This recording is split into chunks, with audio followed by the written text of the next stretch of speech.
I don't want to be a doom and gloomer, but I know how to work a Ronnie, calculator. Ronnie, Yeah. Ronnie, I love you, buddy. I really do. I think you do great, great work and you have a heart of gold. You're doing this mostly because out of love, not because it gives you a paycheck. We are at that point.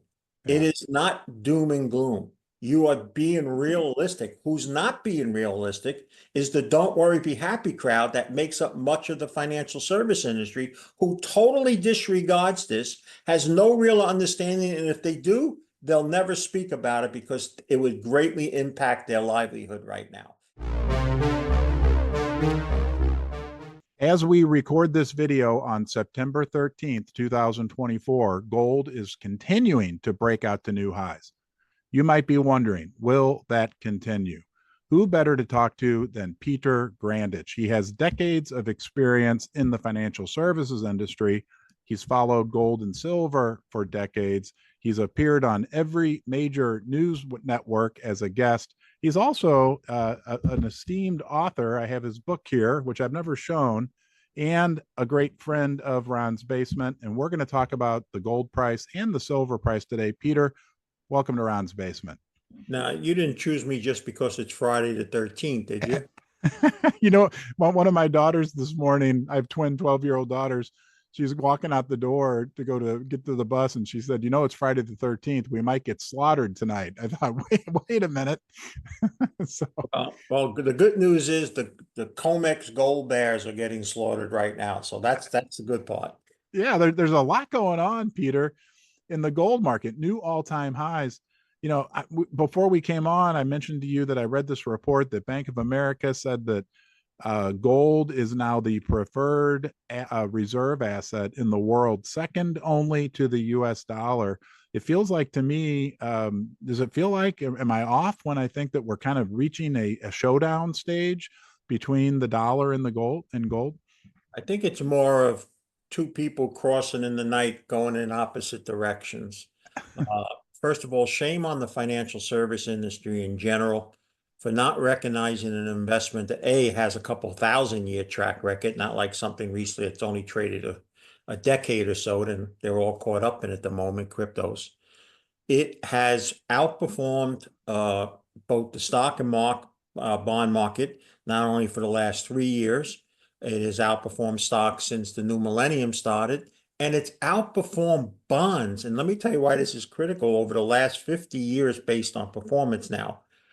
When I first started in this business as a stockbroker, before I even became a money manager, the sales managers will always basically say something like this. Hey, listen, it's okay to invest in the stock market, but if you want safety, put people in bonds. They won't lose their principal. Well, guess what? It has. There are people with substantial losses in bonds, and yet gold, here as you and I speak, hitting the $2,600 mark, gets this much recognition in the financial service industry still today. Maybe a sentence or two somewheres. And it's a few years back, the Bank of International Settlements, Ron, made gold a tier one investment with stocks. Yet, how many people in the United States right now have any worthiness of holdings of gold along with their stock portfolio? That's why I think the market, and we're going to discuss a lot of the fundamental reasons why, that's why I think the market still has a lot of ways to go because most people still don't own it. Yeah, yeah, yeah. I was talking with Keith Newmeyer yesterday, and I brought up the point that nobody owns it. But think about this, Peter. Everybody knows about it. It's weird. It's like the seed is planted, and I mean, you can ask any American, what are the what's valuable in the world? Even my kids, and they would say silver and gold, although they don't own it, right? So, Hold on, Ron. yeah. You say that because they spend time in that basement. How could they not know gold and silver was important? Yeah, maybe I am a bit skewed. So when we look at this showdown potentially that's developing between the dollar and precious metals, and some of the factors you mentioned, right? Like just everything, all the macro factors happening in the world, the bonds, and does it feel like if you had to bet on who's going to win in the end, that gold and silver would be a better bet? Well, I've already made that bet, and in our planning group, for those who choose to listen, I pounded the table about it. I have stated that we have entered the worst ever social, political, and economic era as Americans. That it is so severe due to a number of factors, which you can talk about. If not, it's okay. And what is transpiring in the world that the financial service industry, perhaps certainly in the modern era, will turn out to be one of their biggest blunders, if not their biggest. And that is the unappreciation, not wanting to understand or scoff at what is transpiring on the world stage in terms of the formation of these BRIC nations. Countries getting together to alternatively lead the United States outside looking in, both in terms of commerce and trade and how they exchange and what kind of monetary system they use and so forth.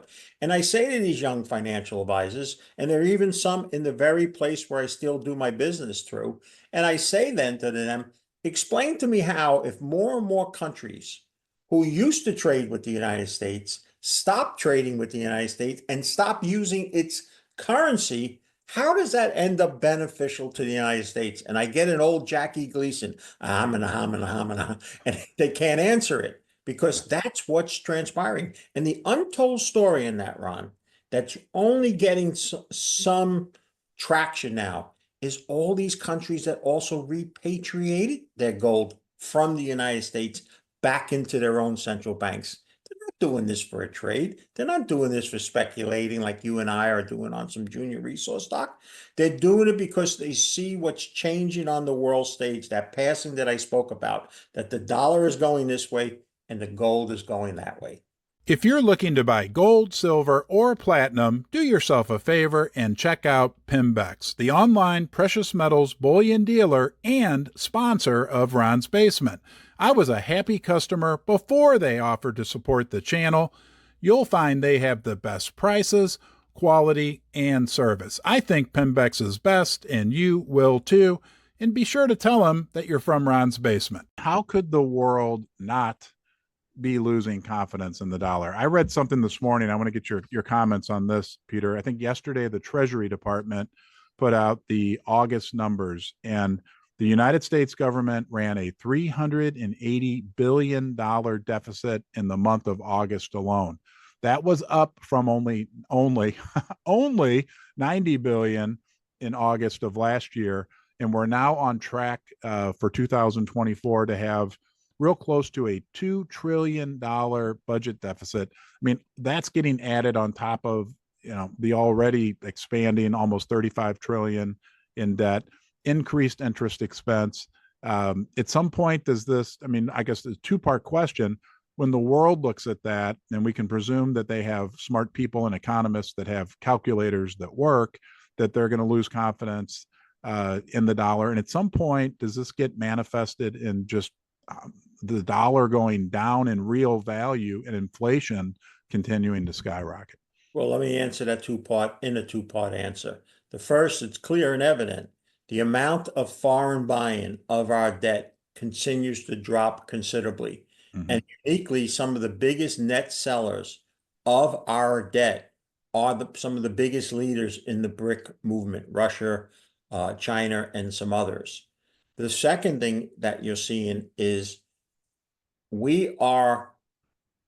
it's hard for me, for somebody that's going in his 31st year, to think that we will ever speak in anything financial economic with the word trillion in it. It didn't exist. It wasn't in our vocabulary or our mental thinking that we would talk about trillions. Now we're talking 35 trillion, but that's not the real number. I've been putting up a group that has calculated all the cost of extra Medicare, Medicaid, Social Security. The number's close to $160 trillion. Wow. And who can imagine that you could run $2 trillion in debt and it's accelerating? And here's where the problem is. This is very important, Ron, and I've talked about it, and I'm not the only one. The Congressional Budget Office, probably the last place in Washington where there's a bit of bipartisanship left. They have put out numbers and have upped it for almost every 3 to 6 months.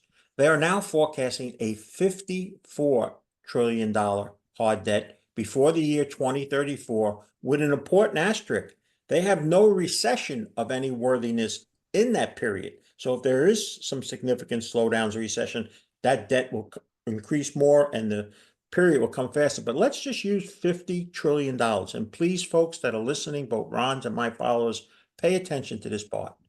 At $50 trillion, we will have to refinance it, or part of it will be at that point. Even if it's just 5%, that's not a high interest rate. That's $2.5 trillion in an interest expense that must be paid. Well, a couple of years ago, we had our best year ever as a government. We took in $5,300,000,000,000. Let's say that even gets boosted to 6 trillion by then, or even a little bit more. We're still going to be looking at almost half of all our income as a country to service the debt. Here's news, Ron.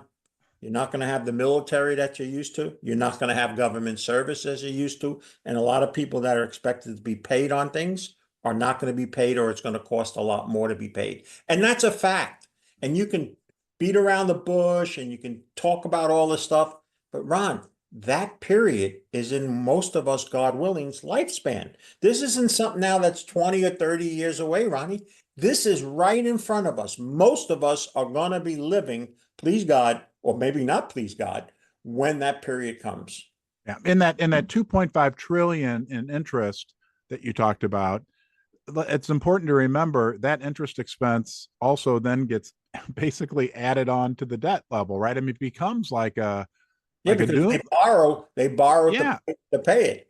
Yeah, it becomes like a doom. I mean, that actually makes the debt level bigger, which then makes the interest expense bigger, which it just becomes. I mean, I don't want to be a doom and gloomer, but I know how to work a calculator. Ronnie, Yeah. I love you, buddy. I really do. I think you do great, great work and you have a heart of gold. You're doing this mostly because out of love, not because it gives you a paycheck. We are at that point.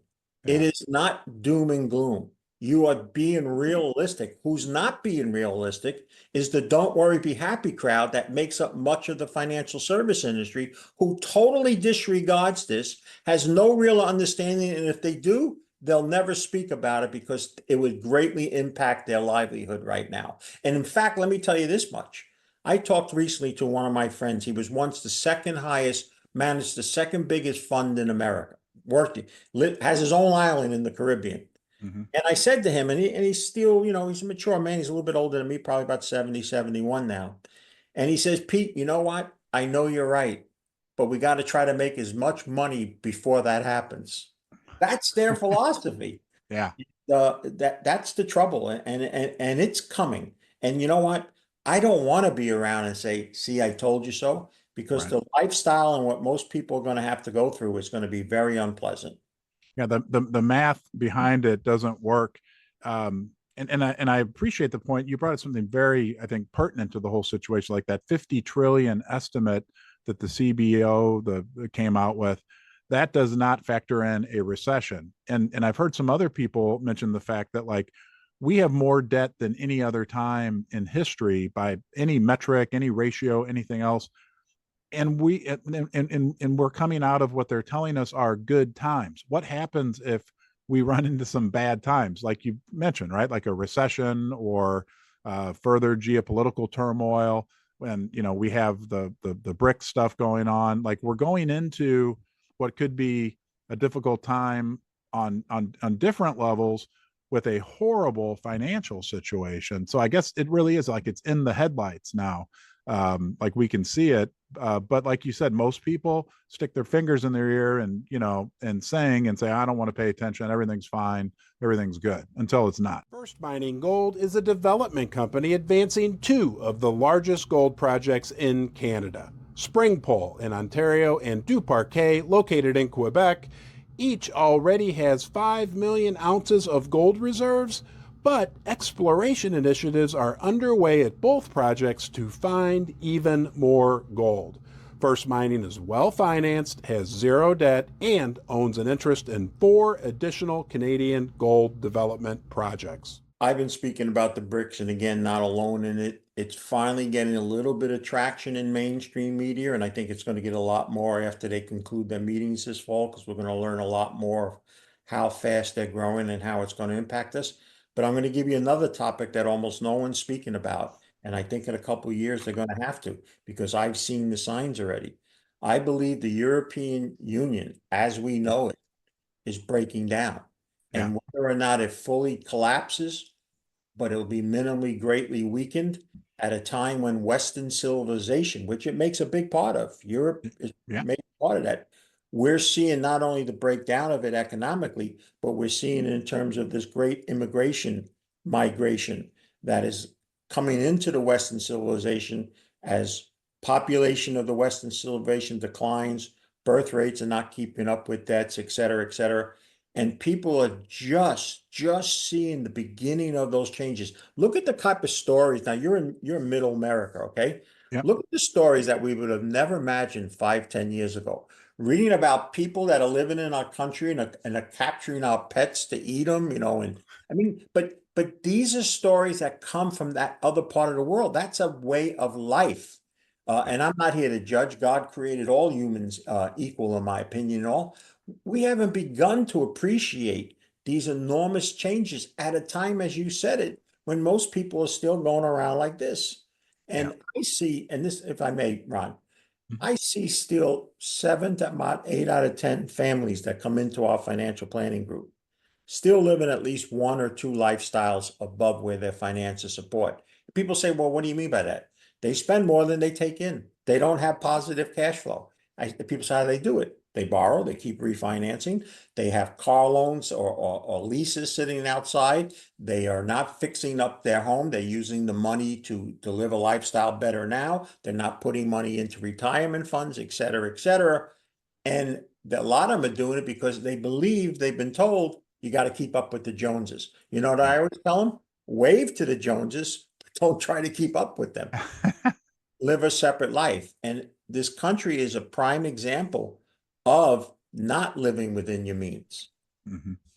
Yeah, and if you think about like on the macro level, what's going on with our government, and then overall, like you said, like we know the data that comes out about credit card debt levels, people taking money out of their 401ks, people selling their precious metal, like people are living beyond their means. If on a macro level we hit some really hard times, on a household level, it could be multiplied as you have people that are just living a financial life that doesn't add up. And we could indeed be in for some challenging times in this country. Uh, Not could be, we are. Like Yeah. I said, on every level. And you know what we don't talk a lot about? We get caught up on the national debt. But look at a state like California now, Mm-hmm. whose budget deficit is unbelievable. In fact, people trying to figure out how they're going to finance. They're talking about passing laws of clawing back on people and businesses that already moved Wow. to escape to and so they don't have the printing press that the United States has. Look at the cities now. Look at the immigration part of it. New York City, $5 billion more having to be spent. Remember, just a couple of years ago, they said, "Oh, we're a sanctuary city. We're going to take everybody in and live one happily life." Now they're trying to find ways of getting rid of those people. You can't get rid of those people. Those people are here in masses, and they're human beings. This thought that I hear in the far right, and I'm in the right, but I'm never going to be in the far right. Oh, just put them on a boat, ship them back. That's long sailed, that boat. That's not going to be a solvable item.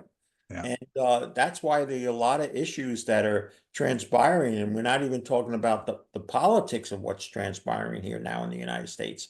It's a very, very difficult situation. And to go back to your original theme and all, that's one of the reasons why something that worked for a few thousand years, with all sorts of different parts of history, has been sought out to be used as a protector and a unifier to make sure that your purchasing power in order to sustain yourself is good. And that's gold. That's the bottom line to it. I've always told people, please, Ron, let me tell you this part. Yeah. Every single person I've ever sat with that I can recall in our planning group, when it got to the investment point, when I was still licensed and all that, and I can talk specifically about investments, I tell them, listen, I want you to buy some gold, but hope it doesn't go up. And Ron, they all basically just did, it's like a dog. They turn their head slightly and go, but Mr. Grandich, why would you want me to buy something that you hope is not going to go up? Well, I'm looking at your portfolio here and it's basically all financial assets. Trust me, if gold does go up, these assets are likely to be going down. And that's what it's always been. It's a minimum protecting insurance policy. For me, I've used it for capital appreciation and done well, thankfully, and now have moved to the most riskiest part of that equation, the junior resource stocks. But I think still, because most Americans, and this includes our friends in Canada, who at one time were much more affiliated with gold. And ironically, their country sold all their gold years ago. Yeah. Uh, we still got a long way to go in this metals market. Yeah, yeah. I appreciate you. You took the words out of my mouth. I was going to ask you, with everything that we're talking about going on, how do precious metals fit into that on a big picture level? Because hey, that's what we all eventually what we're looking to do is protect ourselves, protect our families, and like you said, for thousands of years, gold, silver to a certain degree as well, have done a really good job of doing that. Can we shift gears for a second? 5 more minutes to talk about the junior resource sector.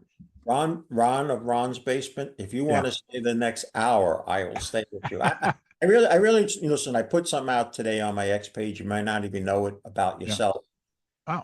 I really, in this latter stage and twilight of my business life and my mortal life, I've really grown to appreciate in certain people, and you're Mhm. one of them. Even though Ah. we've never met, I feel like we have through this Zoom. I am more than willing, and I think the work that you do and some others in the little way that I can help on appearing, I hope someone that watches this, and hopefully more than one, gets and understands truly, and this helps them make the right decision. So I'm more than Wow. glad to stay here talking with you, Ronnie. Well, that's thank you, Peter. And I hold you in the highest of regards as well. What about as we talk about all this that's going on, right? The political situation, the financial situation of the country, geopolitics. Are we facing, is there any possible way that the US dollar doesn't go down in value? I mean, when I think about precious metals and I think about everything we talked about with deficits and just the general environment of where we are, I don't see, and I know the Federal Reserve, right, their stated objective is it only loses 2% per year in value. But I just don't see an environment where we have, and it's unfortunate, right? Because I'm an American, I love my country, all that great stuff, but I don't see an environment where the dollar doesn't do anything but at one rate or another continue to go down in value. So I may get in trouble for saying this, but I actually did this as a teenager, 16, 17, 18. Yeah. I spent a lot of time those days when I legally got allowed to in discos. Mm-hmm. And around 2, 3 o'clock in the morning, we'd look over the girls that seemed to still be single in the bar. Yeah. And the girls that might have not been pretty or attractive at 10 o'clock, suddenly at 2, 3 o'clock in the morning, they weren't that bad looking. Okay. That's a terrible way to describe it. And I'm sure girls looked at me in the same way. What we have here is the United States dollar is the least ugliest of the major currencies. Yeah. Okay, so by default, and because it's still the world's reserve currency, but I do believe once the BRICS formally kick in and formally form not only a new currency that either will be used among themselves or will eventually compete as a world reserve currency or whatever, then it will tank along with all Western currencies that aren't partaking in that.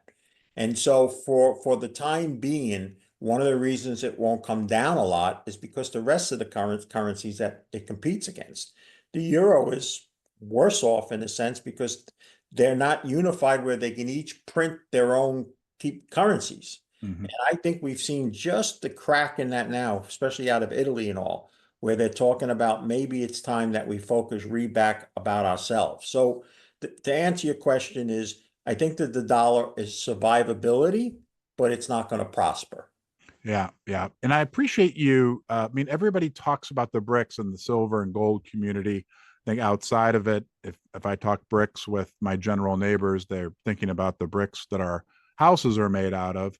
But it really is a huge, huge deal. And as you were talking, it kind of dawned on me like this is really happening. And how could it not be with the contentious relationship that we have right now with Russia? And then on top of that, things aren't that good with China.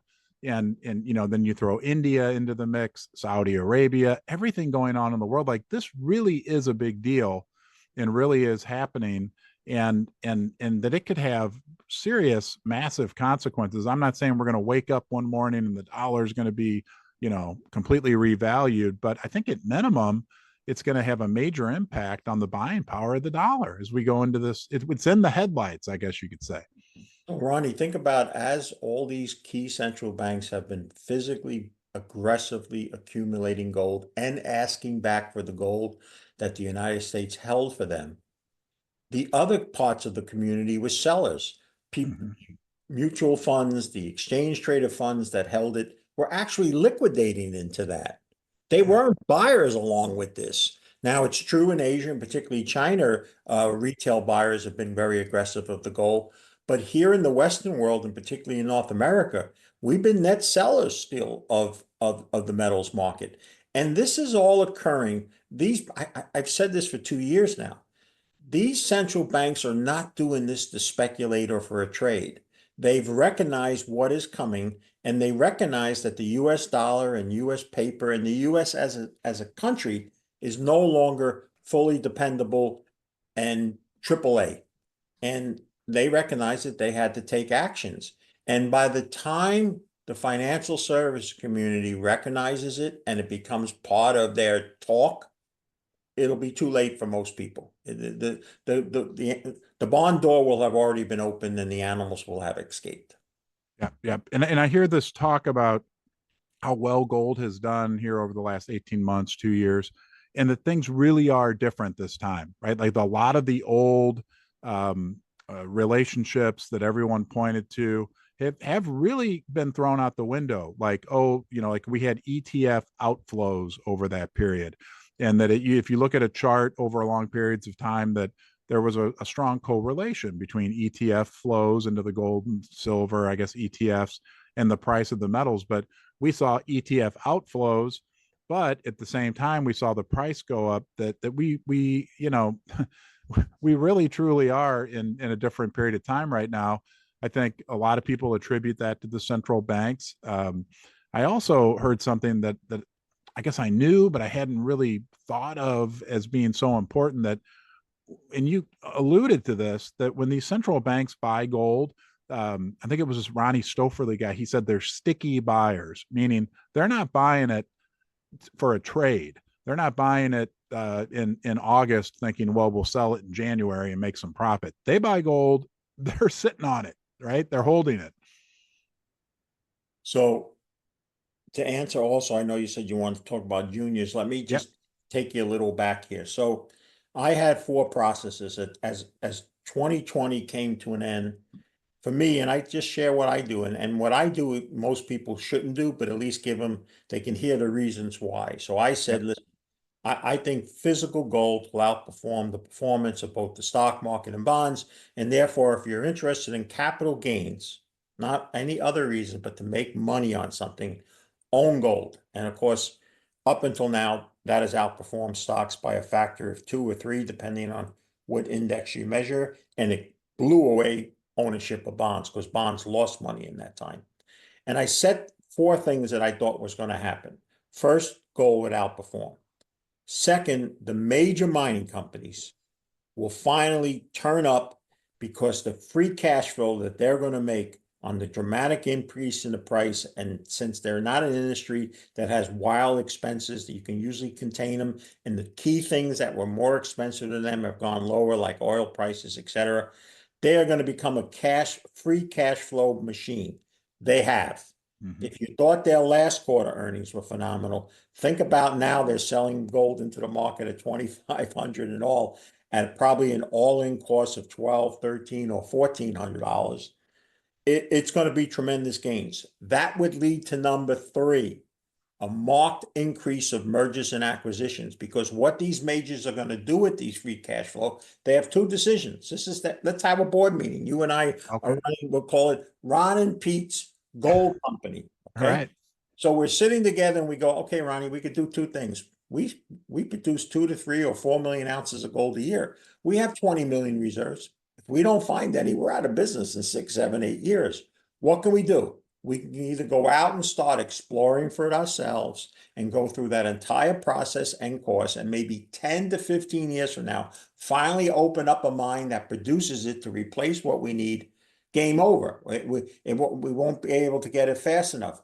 Or we can go out and acquire projects that are already in existence or even advanced that may be producing it within months or a few years. They've started doing that now. We've seen the marked increase in. So I'm here to tell all your junior resource holders 3 weeks ago, and I'm not telling them to do it like I did it, but I put just about half my portfolio into some key junior resource stocks, all the ones that I think are going to be taken over and actually become mines and producers. And on the expectation that those majors are now going to have to step down. So what I expect, what I'm anticipating, doesn't mean it's going to happen, but I've made a huge bet on it happening, is we're going to see them come down to the junior resource market now in the next 12 to 18 months and do minimally strategic relations where they put a certain amount of money in the company for a certain interest or help fund it or actually acquire them. And quite frankly, when gold hit my target at 25.36, I said to myself, and I've been said it and I'll say it again, we'll see a 3,000 print without ever seeing an under 2,000 print. Now, after it goes to 3, we'll judge at that time. So that was about a 20% gain from where we hit my target at 25.36. I truly felt that returns on these select portfolio mine will be far greater than the 20% that I can make in gold. So I took some physical gold and sold it, not because I think the world has come to a better place or whatever, but use that to be in the juniors. I think the day for the most suffering, and we've all suffered, the last 2 to 3 years have been suffering unlike anything ever imagined in my 40-year career. The dawn of these two conferences, one completing today in Colorado and one next week, will coincide with a kickoff, and I've seen it already, of that interest. And it's only going to get better as the weeks and months go ahead. Yeah. And it feels like, because I too have a significant amount of my net worth invested in junior resource stocks. We both know that the prices, the value, I mean, some of these companies have gold, that they've drilled, they've determined it's there, have put out resources at like 10, 15, $20 per ounce in the ground. And these big miners, like you said, right? Are they, if they have this choice, do we go out and explore and maybe find and probably spend $50 or $100 per ounce to try to build this up on our own? Or we can just acquire one of these junior companies and we pretty much know what's there. A lot of the money's already been spent. I mean, right now they are an unbelievable value opportunity. And I'm wondering, as you were talking, Peter, it dawned on me, like you said, this was probably the worst 2 to 3 years that you've seen during your career. I'm just thinking about the laws of nature. Like if you slam something down really hard, maybe they could bounce back fast, because potentially what I see is as these big companies start to acquire some of these juniors and the momentum really gets going. And with just the tiny market cap, even if you aggregate it all together, that all these companies have, that it's not going to take a lot of money going into that sector to make a huge difference, potentially, right? Nobody make any financial decisions based on anything Peter or I are saying, but could make a big, quick impact in that sector. And final question, have you seen that before during your career where that junior sector can move very quickly? We know it can move quickly to the downside. We've experienced that, but can it bounce back quickly as well? Fortuna Mining is a global intermediate gold and silver producer. Since 2005, Fortuna's best-in-class management has delivered impressive growth and profits. Fortuna's solid financial position and operational expertise allows for performance in any precious metals price cycle, but also provides a foundation from which to harvest robust profits in more favorable metals markets. Investing in Fortuna is an investment in quality, long-term, sustainable production of in-demand precious and base metals. The answer is yes, and let's close with this because this is important. Yeah. There are still three key negatives to the junior resource market that didn't exist 20 or 30 years ago. So let's talk about them. Yeah. The first in my book, and I've talked about this for a while, and it's been the absolute number one, is there used to be hundreds, if not thousands of we were called stockbrokers then we became financial advisors, who built a book of business partly around owning junior resource stocks, or their entire business was, both in Canada and the US. And so at a gold show, and I spoke at them all, there were hundreds of those guys and gals in the audience. And so a junior resource company would try to sell their wares to one or more of them, because even though it was one person, that one person would then probably put it into dozens, if not hundreds, of their clientele that follow them in their portfolio. Those are dinosaurs. They're gone.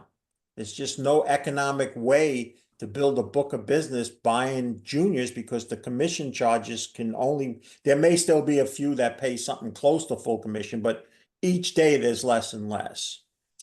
Now that same junior company has to go find those buyers. If the same amount were out there, and I'm about to tell you why I don't think they are, but they'd have to find them on a case-by-case basis versus one person who opened the door to 50 or 500 people.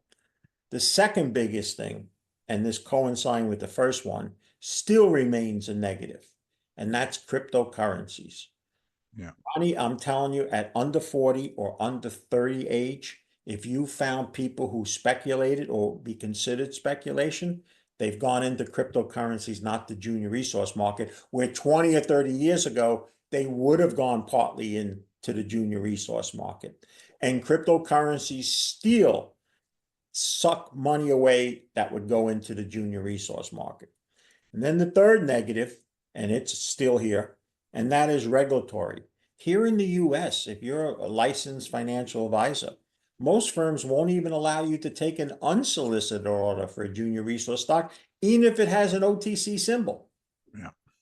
So it's more challenging for a junior resource company now to, and remember, they're burning matches. They're always going through money, have to raise money because they're trying to find something, develop it, and many of them end up not doing it no matter how hard they try. These are huge challenges.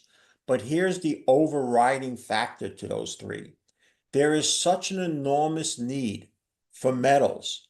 And at the end of the day, the people that mostly find the initial ones and do the hard grunt work are juniors. And as you said, the entire market cap of all mining companies, not just exploration and all, isn't even half of Apple. Right. So even though we have those issues to overcome, when the money flows, and I believe it's begun, I started to see it now. Remember this, let me close with this, Ronnie. Volume always precedes price change in big changes in market, whether at tops or bottoms. There's a tremendous change in the volume now in the juniors. Now, some people getting upset, they're still not going up and all, but understand this. We were going down in a no bid market for 2 years. There just were no bids. Somebody sold 20,000, it went down. Another two people got upset because it went down. They sold, and that was a no bid market. It's no longer a no bid market. That's the first sign to me that the junior market is turning. Now we're starting to see some of them make progress. And we just conclude today, in fact, a huge show in Beaver Creek, and everything that I'm hearing coming out of there is that there is a mood change from last year, a much improved mood change. So I think in the coming weeks and months, we will be vindicated for those of us who have stuck with, and like you and I, have made very large bets on the junior resource market. And suffered. Well, suffering in life in general, Ron, is a way of life. Yeah. And you're right, in the junior market, it always appears over 40 years that the periods of suffering are much, much longer than the periods of prosperity. But I believe a period of prosperity for the juniors is in front of us. And I have one more thing I want to say based on what you just said. So you mentioned volume is picking up, and volume always precedes price, right? So you probably have some people who are just getting out, and we're building this base. if the next step in the process, and I'm thinking optimistically here, would be that the majors really do start to buy out some of these junior companies. And so we start to see, let's say, to keep it simple, let's say an overall doubling within the junior mining sector. I'm being wildly optimistic here, but let's say that happens over the next 8 to 10 months.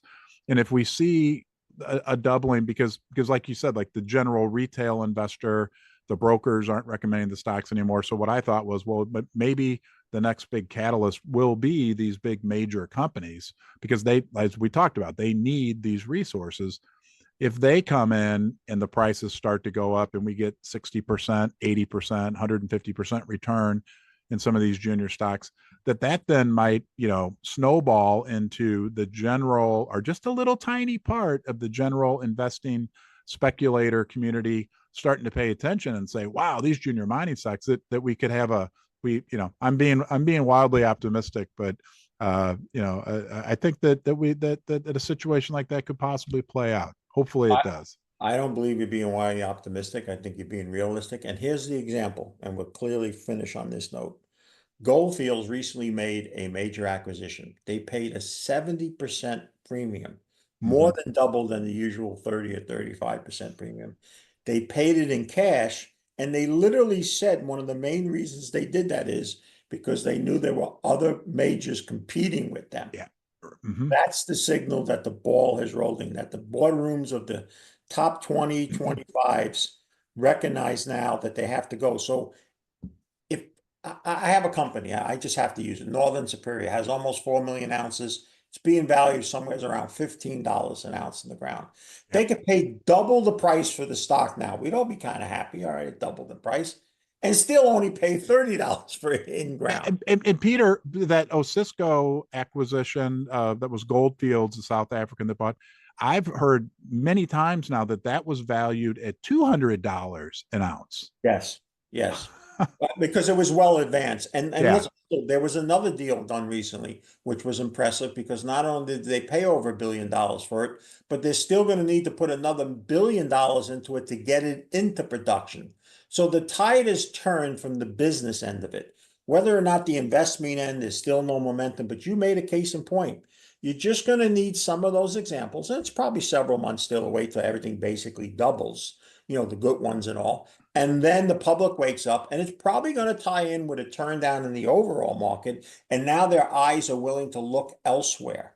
And that's why I've been willing to take this chance in this late part of my life to be so aggressive at this point in time. At least that's what I'm telling the wife. Peter, thank you so much. I want to remind everyone, this is Peter's book, Confessions of a Former Wall Street Whiz Kid. I've read it twice. It's a great book.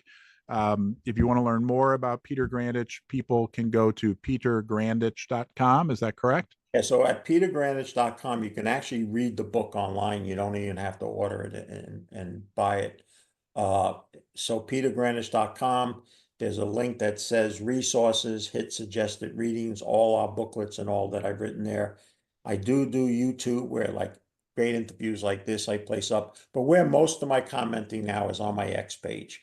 I still call it Twitter. So do I. It's the best and fastest and easiest way to communicate to people. And we're in that type of society now where instantaneously sometimes you have to make decisions where periods before we could wait. Now, unfortunately, we can't. Yeah. Okay. So for our viewer, you can follow Peter on Twitter, or if you want to call it X, you can call it X. He does put out videos on YouTube on a very regular basis. And then there's a daily blog post that you can sign up for that I get every day at petergrandich.com. Peter, as always, it's a big pleasure to get to talk to you. You're a great friend of mine and a great friend of our channel. I know our viewers always enjoy our conversation. So thank you. And I'll be bugging you in 6 or 7 weeks to get you back on the channel. Thank you. And with my hand on the Bible, let me just say the pleasure has been all mine, Ronnie. Thank you, Peter.